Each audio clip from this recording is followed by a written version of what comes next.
The photoelectric effect. In the last lesson, we learned that the photoelectric effect was responsible for the removal of electrons when light of a sufficient frequency was shone on the surface of a substance. Albert Einstein was able to describe the photoelectric effect by deriving the special equation. When light shines on a metal, the energy of the incoming photon is used to free some electrons. The energy used up in that process being called the work function. Any additional energy given to the electron is left as kinetic energy. This gives the equation as shown.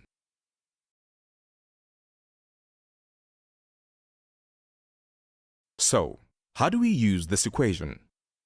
Like anywhere else in physics, it depends on what type of information is given with the question. Let's look at the information given. The first piece of information is the work function of sodium, an important clue to our puzzle. We are also told that the light has a wavelength of 150 nanometers. That tells us what we need to know to work out the energy of the photon. It also helps us answer the first part of the question: which type of light is shining on the sodium? Light which is 150 nanometers falls within the ultraviolet light category. These photons contain a great amount of energy, and this is why they are able to remove electrons.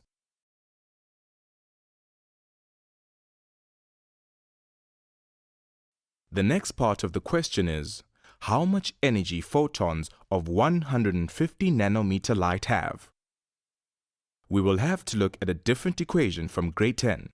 First, we substitute Planck's constant of 6.63 times 10 to the power of negative 34 multiplied by the speed of light 3 times 10 to the power of 8. And finally, we use the wavelength in nanometers 150 times 10 to the power of negative 9 to convert properly into meters, which is very important.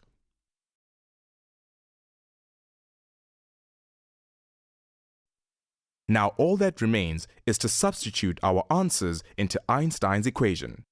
First, the energy of the photon on the left, then the work function of sodium. This leaves only the kinetic energy of the electron to work out. That wasn't too bad. Remember that Einstein's equation may appear like this in the exam.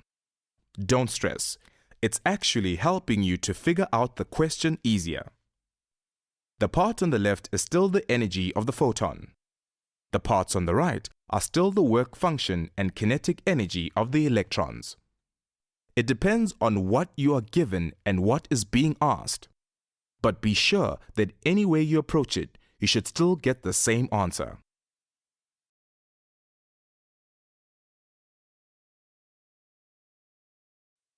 There is one way to ask the photoelectric effect, and that is through an experiment. And the photoelectric effect works well as an experiment. We'll take a question just like this.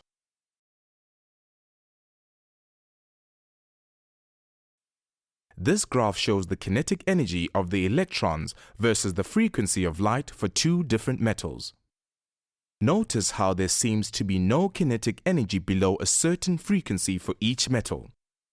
This is because below the threshold frequency, there is not sufficient energy per photon to eject an electron.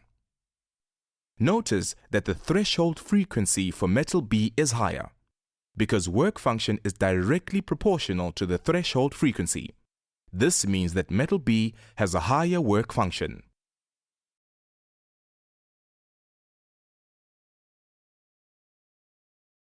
Now, not all photons are capable of ejecting an electron, but that doesn't mean that they don't interact with electrons.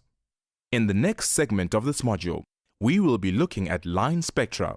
Join us so that we can finally figure out why color exists.